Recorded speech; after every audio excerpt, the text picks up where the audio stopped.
My name is Lisa. I'm 26 years old. I have 2 kids, ages 4 and 3, who attend daycare. Currently, I'm working part-time at my uncle's company until my children grow up. My husband, who recently received a promotion to supervisor at the supermarket where he works, is 32 years old. When he got the promotion, he was shyly happy, saying with a smile during dinner, "It somehow reminds me of when I received my first job offer." Our children, even though they didn't understand what was going on, seemed happy to see their parents having a cheerful conversation. It seemed like our family time was wrapped in happiness. Today, the promotion was officially announced, so I splurged a bit and bought some higher quality meat that my husband likes in celebration, and made a delicious meal while waiting for him to come home. However, when he came home, his facial expressions seemed different. I went to the door with our kids as usual and said, "Welcome home." But he didn't respond with his usual, "I'm home," and a smile.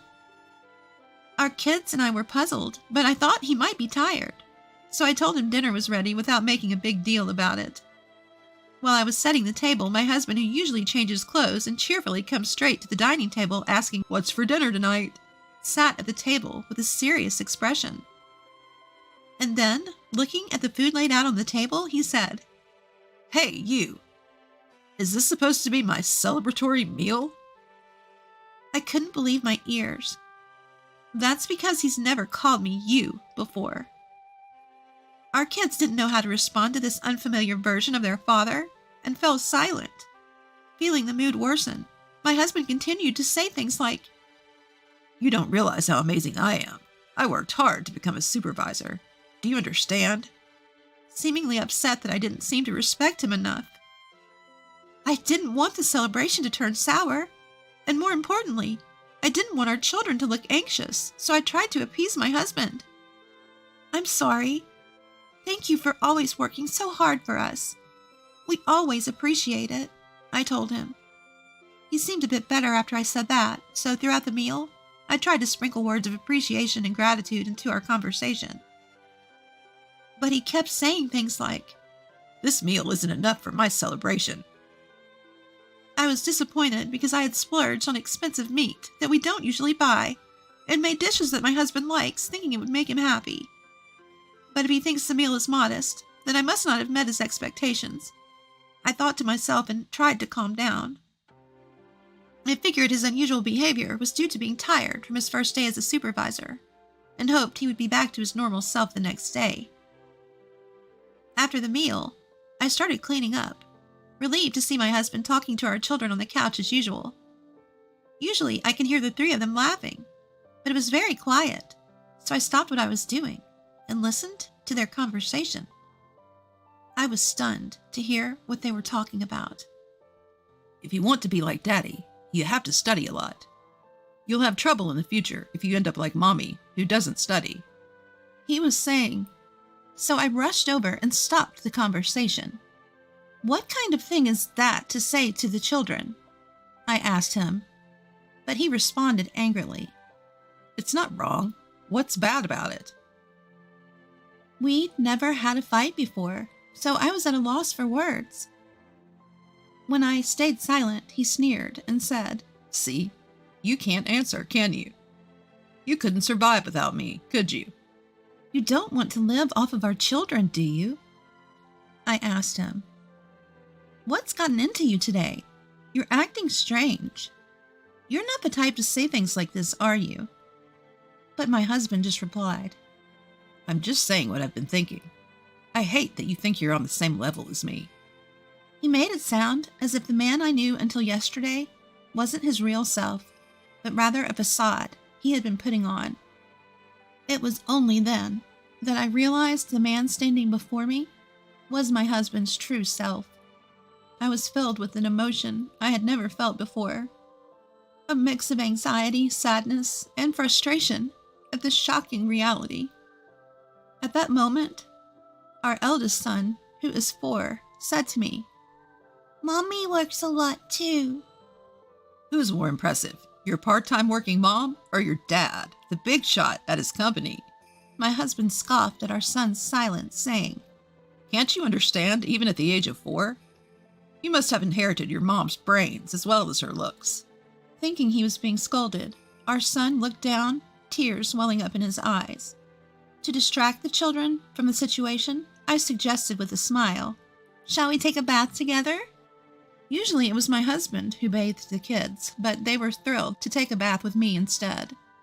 Our eldest son, who usually insisted that I help him undress, quickly started to take off his clothes on his own, and our 3-year-old daughter followed suit, trying her best to undress herself.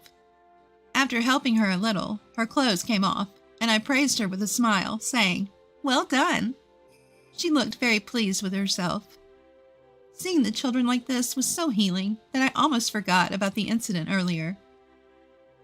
While we were in the tub chatting about what happened at daycare, my husband came into the changing room and shouted through the bathroom door, "You're being too loud. And why are you taking a bath before me?"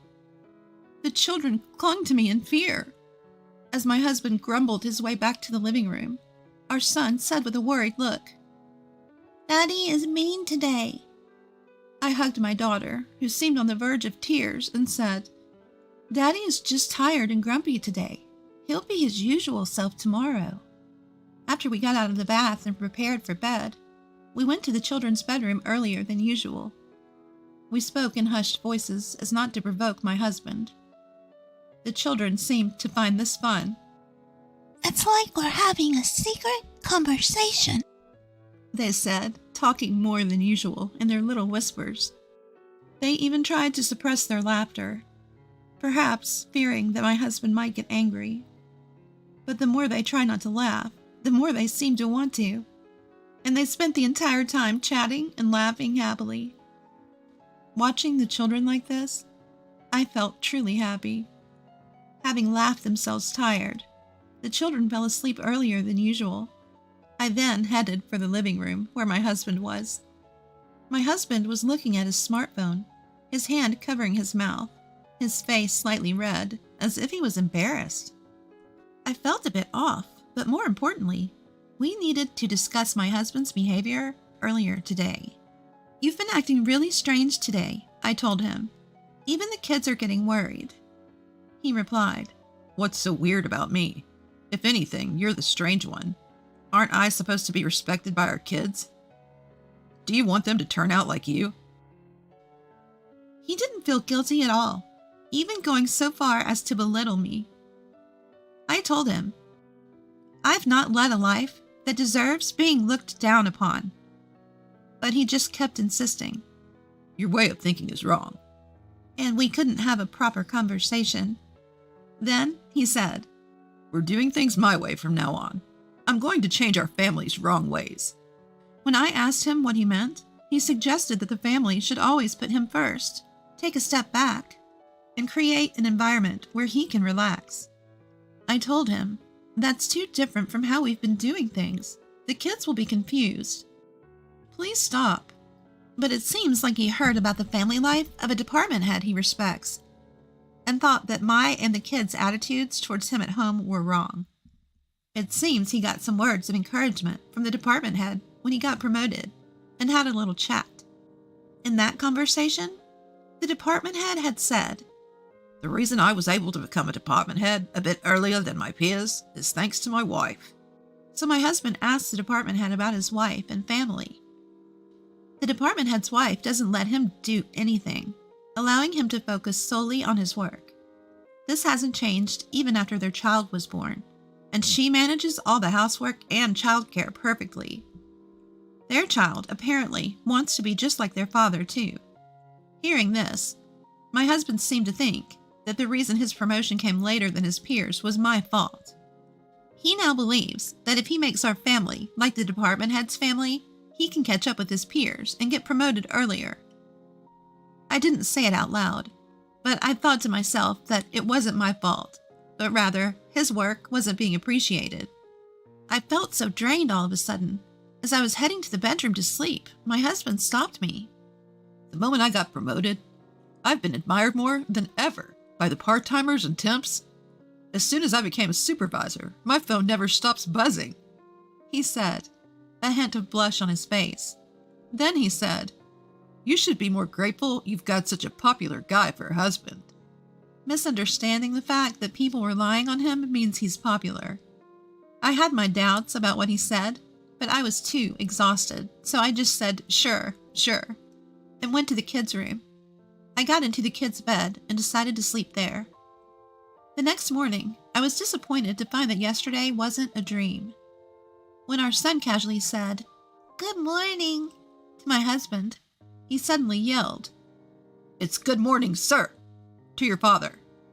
Our daughter, startled and scared, burst into tears, and our son, holding back his tears, said, Good morning, sir."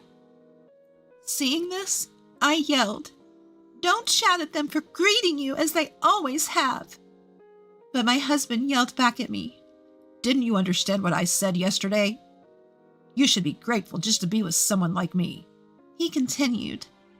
In front of the children, our eldest son, who had been holding back his tears as he had never seen such a quarrel before, also started crying. I couldn't help but join them in crying due to a mix of anger and sadness.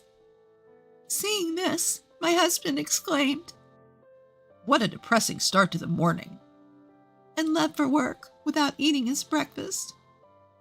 As I was comforting the crying children, our eldest son caressed my head and told me, "Don't cry, Mom." Wiping away my tears, I hugged the children tightly and assured them with a smile, "I won't cry anymore." Then I prepared for my work and got the kids ready for daycare before heading out. When I was with the children, I could act cheerfully, but when I was alone, I felt incredibly down. I can't help but think about how to restore our family to its previous state of happiness. The company I work for is a consulting firm run by my uncle. My uncle is my mother's brother. Since he and his wife never had children, they've always doted on me since I was young, like a second set of parents. On his recommendation, I obtained the necessary certification to work as an HR consultant, and now I work at his company. After I gave birth to my children, they have allowed me to work shorter hours. While my uncle runs the consulting firm, my aunt runs a real estate agency. Our apartment is rented from her real estate company. When I arrived at work, my uncle noticed my tear-streaked face and expressed his concern. I brushed it off with a smile, saying, "I just couldn't help but cry when I saw the kids off to daycare." But I think my uncle saw through me. He kindly told me, "Don't hesitate to talk to me if you need anything," while patting my head. Once again, I held back my tears and got on with my work. After finishing work at 3 p.m., I bid farewell to my colleagues who were still working and went to pick up my children from daycare. We then headed to the supermarket for groceries. The supermarket is also where my husband works. I am familiar with the staff, so I greet them as I shop. A part-time worker, who usually chats with me, congratulated me on my husband's promotion to supervisor. I responded, "Thank you. It's all thanks to all of you. Please continue to support my husband." Usually, this part-time worker would engage in some small talk, but today she approached me with a serious expression. Just as she was about to say something, my husband, who happened to be in the store, caught her attention, and she quickly returned to her duties. My husband told me, "Don't interfere with a part-timer's work. Finish your shopping and go home." I thought I might have indeed disturbed her work, so I simply replied, "All right," and started shopping, pulling along our child's hand. After finishing shopping and waiting in line for checkout, I saw my husband talking to a young female part-timer at a distance that seemed too close for just work-related conversation. I brushed it off and continued with the checkout when my daughter went over to my husband and the part-timer. My husband shooed her away with a dismissive hand gesture. She returned to me with a saddened expression. As I looked at my husband, he and the part-timer went into the back of the store through a door. My woman's intuition was at work, and I had a bad feeling. But more than that, my mind was filled with the question of how could I restore my family to its previous happy state. After doing the shopping, I got home, let the kids play, and pondered while preparing dinner. But no good ideas came to mind. I thought about consulting my uncle, but I decided to think more about it because it's about my own family. I told myself that there must be a way out. I had dinner ready by the usual time my husband gets home, but no matter how long I waited, he didn't come back. I thought I would just get scolded if I called him, so I waited for him to come home without calling. I ate dinner with the kids first, took a bath together, and finally, when the kids were asleep in their bedroom, my husband came home. His working hours are from 8 a.m. to 5 p.m., and the store closes at 8 p.m. I wondered if he had to work overtime. So I didn't ask anything and just reheated dinner. However, my husband said, "I don't need dinner today. I've already eaten." So I silently turned off the stove and cleaned up. When I glanced at my husband, he seemed to be exchanging messages with someone on his smartphone. He noticed my gaze and began to make excuses, even though I didn't ask, saying, "Listening to the employees' concerns is also a part of a supervisor's job." At that moment, I felt my woman's intuition was getting closer to the truth. Something's fishy, I thought. I felt like my husband was no longer the man I loved, and I was overcome with sadness. My heart ached sharply. My heart rate quickened, and I felt constricted. I can't restore my happy family by myself. As my suspicion that my husband may have a woman he likes approaches certainty, my goal of restoring a happy family seems to be drifting away. My legs started trembling, so I said goodnight to my husband and decided to sleep in the kids' bedroom again. But I couldn't sleep, and morning came. The kids remembered what happened yesterday morning and said, "Good morning," politely to their father. I saw my husband off to work after breakfast saying, "Have a good day." During the sleepless night, I was thinking about how to restore my family. To do that, I concluded that I must bring back my husband's feelings towards the family. So I decided to study cooking more and work harder on housework to win back his feelings. However, my husband started coming home late almost every day and stopped eating at home. I thought I should not provoke him now and did not discuss it with my husband. No, maybe I was scared to find out that my husband's feelings were no longer with me, and I might not want to hear harsh words from my husband. So I started to avoid conversation as much as possible. One day, when I was sleeping in the kids' bedroom as usual, I heard a conversation in the living room as if my husband was talking to someone. Even though I thought eavesdropping was bad, I quietly approached the living room door and listened to the conversation through the door. "It's okay, Mary. She won't find out. My wife is so oblivious." I realized that the woman my husband is thinking about now is Mary. "I really love you, Mary," he said. I was listening very calmly, as if I had given up on winning back my husband's feelings. "I could give up my family for your sake, Mary." When these words came out of my husband's mouth, my mind went blank. I flung open the door and confronted my husband. "What do you mean by giving up your family? Are you saying you'll abandon not only me, but also our children?" I yelled at him. My husband quickly hung up the phone, his face slightly flustered, but the next moment he had a defiant attitude. "You'd have a hard time with 2 kids if we divorced, so just silently accept that I'm seeing her," he said. "What are you talking about? There's no way I can accept that. It's not a parent's place to talk about abandoning their children." I couldn't hold back any longer, even though I was worried about waking up the kids. I couldn't stay calm, and I raised my voice to my husband. My husband, who had never seen me argue back so much, was taken aback, but he took a deep breath and shouted back at me. "Who do you think you are, working part-time? If you're so bitter, stop leeching off me. Don't you dare defy me." The next moment, our eldest son went up to my husband and cried out, "I hate you! Get out!" My husband said to our eldest son, "You guys are the ones who should leave." I stood in front of our son and said, "Don't be so harsh on the kids." I thought our son would cry even more, but he was glaring at my husband with an angry face. My husband took out an envelope, likely from the government office, from his bag, and handed it to me with a smirk. Inside the envelope was a divorce paper. "You guys get out. I'll give you 2 days. Be out by then." Saying that, My husband packed his things and left in the car. I hugged our eldest son and said, "Thank you for standing up for Mom." To which he replied, I hate anyone who bullies Mom. and began to cry. When I went into the bedroom where our son and daughter were, our daughter jumped out of the bed, hugged me, and started trembling as she cried.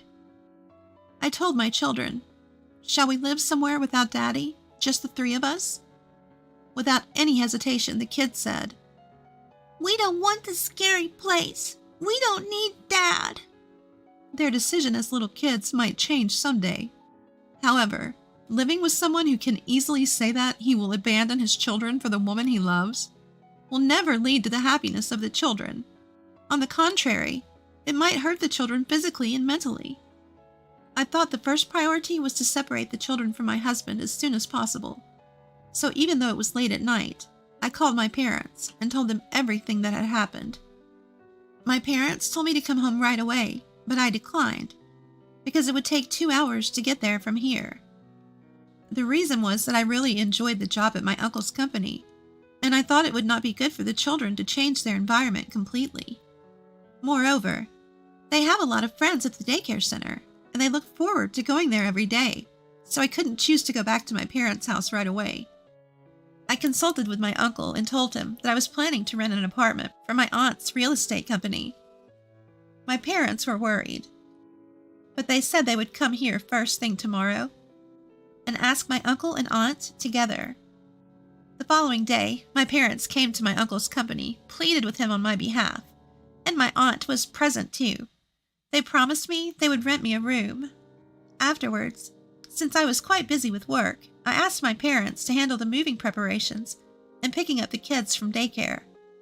I had things to do, so I informed my parents I'd be back late and went to work. When my shift ended, I went to the supermarket where my husband works and informed him that I agreed to the divorce. And once that was done, I would go to the county clerk's office to submit the divorce papers. A part-time worker who seemed to want to say something to me then stopped me. She took me to the restroom and conveyed what she had wanted to tell me the other day. "I couldn't say this before, but your husband seems to be chasing after a part-time girl." I asked the part-time worker if the girl's name was Mary. She looked surprised and asked, "How did you know?" I told her that my husband had told me they were dating. She then said she would call this Mary girl and left the restroom. I waited for Mary with mixed feelings. Soon, Mary, a girl with a cute face, came alone. She told me that my husband had threatened her by saying, I won't cut your part-time contract if you get along with me.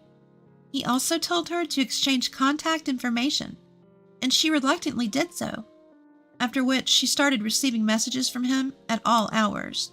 She told me that he waited for her near the employee entrance until her late shift ended every day, and asked her to go to the diner, which was troublesome for her.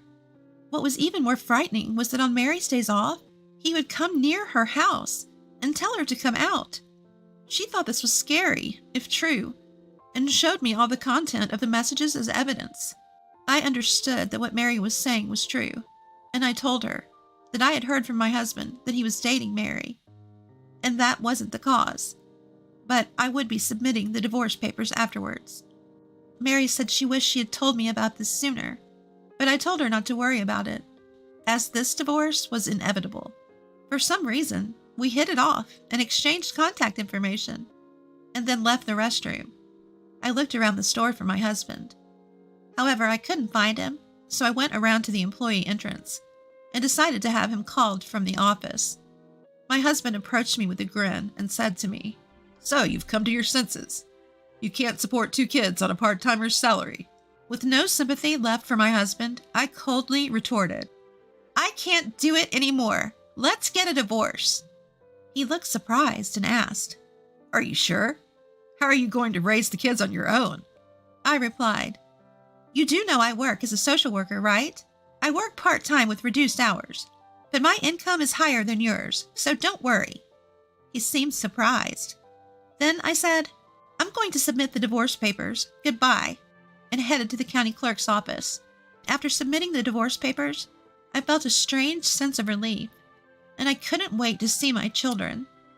As I was walking home, I heard a voice from behind me saying, "Oh, Lisa!" I turned around to see the department head's wife waving and approaching me. "You seem cheerful. Something good happen?" she asked. "Well, it's a bit of a long story," I started, and she kindly suggested we go to a cafe to talk. I was hoping to see my children, but I also thought it best to inform her of my divorce, so we went to the cafe together. I told my parents, "I'll be late. I have some things to discuss with the department head's wife before settling down at the cafe." I also informed her about my divorce and the reasons behind it. She seemed surprised to hear this. "Oh, it sounds like you've only heard a beautified version of the story," she said. According to her, the department head is quite helpless outside of work. He's clumsy to the point that even when he tries to help with housework, it ends up creating more work for her. For instance, he would break dishes while washing them because his hands would slip with the soap. He would hang the laundry without straightening the wrinkles, and he almost caused a fire by overheating the pan while cooking. So she told him, "Just focus on your work. Every time you do something, it just adds to my workload." The reality was that the department head wanted to help with the chores, but she had forbidden him from doing so. When I asked if their child admired the department head because he became a manager at a young age and was therefore respected, she said, "That must be it. He doesn't have to do anything at home. My husband is a complete goof outside of work. That's what makes him adorable." She smiled happily as she said this. I realized then that the department head wasn't a tyrant at home, but rather a cute husband who was led by the nose by his wife. They seemed like a pleasant family. I also discussed my concerns about what Mary was going through with my husband. I spoke to the department head's wife about Mary without her permission, considering Mary's safety. I knew her father was an executive at the supermarket where my husband worked. I was certain that her husband, who was eager for promotion, would succumb to pressure from above. The department head's wife said that if this was true, it would be a violation of company policy and needed to be investigated, so we ended the conversation there. Before we parted, she said to me, "You and your children have the right to happiness. If anything happens, let me know." And we exchanged contact information. When I hurried home, the house was already empty. "We've finished preparing for the move. Let's go to our new house," he said, and we got into the car and headed to our new house. My aunt's employees had helped, and my mother had decided where to place the furniture, so we were ready to start our new life right away. What surprised me more was the size of the living room and the number of rooms. Each of our children now had their own room. There was also a room for my parents to stay when they visited. I thanked my aunt and uncle for renting us this place at such a low rent. "You really don't need to pay any rent," my aunt said, but I was grateful even for the reduced rent. That night, we celebrated the divorce and the move with those who had helped us. 3 days later, I got a nasty call from my ex-husband, which I, of course, ignored. I only read the one message he sent on WhatsApp, but I didn't respond. He was surprised to find that all the furniture was gone and only his belongings were left in the room, and demanded the furniture back. Most of the furniture was something I bought when I was single, so I just overlooked it. 3 days later, I got a call from the department head's wife as well. She told me that the department head had given my ex-husband a stern talking to. Apparently, he was left in a state of shock, his face pale, after being told to live in regret for the rest of his life because there was no turning back. After that, Mary and her parents went to the headquarters compliance department, explained what had been done to her by my ex-husband with evidence from their WhatsApp messages, and submitted call recordings as new evidence. It seemed that this was suggested by the department head's wife to Mary. When my ex-husband found out that the damage report had been reported to the headquarters, he said, "I'm not stalking her. We're dating." However, he was told by the folks at the headquarters that "Having a romantic relationship with a part-time employee while you have a wife is also a violation of compliance." he was shocked into silence. Then, the headquarters representative showed the evidence submitted by Mary and upon realizing that he had really been causing trouble, that there had been no relationship, and that it was all a misunderstanding, my ex-husband broke down in tears. In the end, it seems he was given a notice of dismissal from the company and was said to be transferred as a regular employee to the branch in Alaska. After that, it seems my ex-husband went to report our divorce and demotion to his in-laws. The in-laws were angry about the cause of the divorce and the fact that they would never see their grandchildren again, and they kicked him out of the house. I received an apology and report from my in-laws about this. I also received an apology from my in-laws, and they promised to make sure he paid his child support properly. Every day, I get messages from my ex-husband saying he wants to start over, but I'm thinking about blocking him soon. My children don't mention their father at all. On the contrary, they seem to be living happily, being pampered by their aunt and uncle. I'm done with marriage. From now on, I want to protect my children's smiles and happiness at all costs.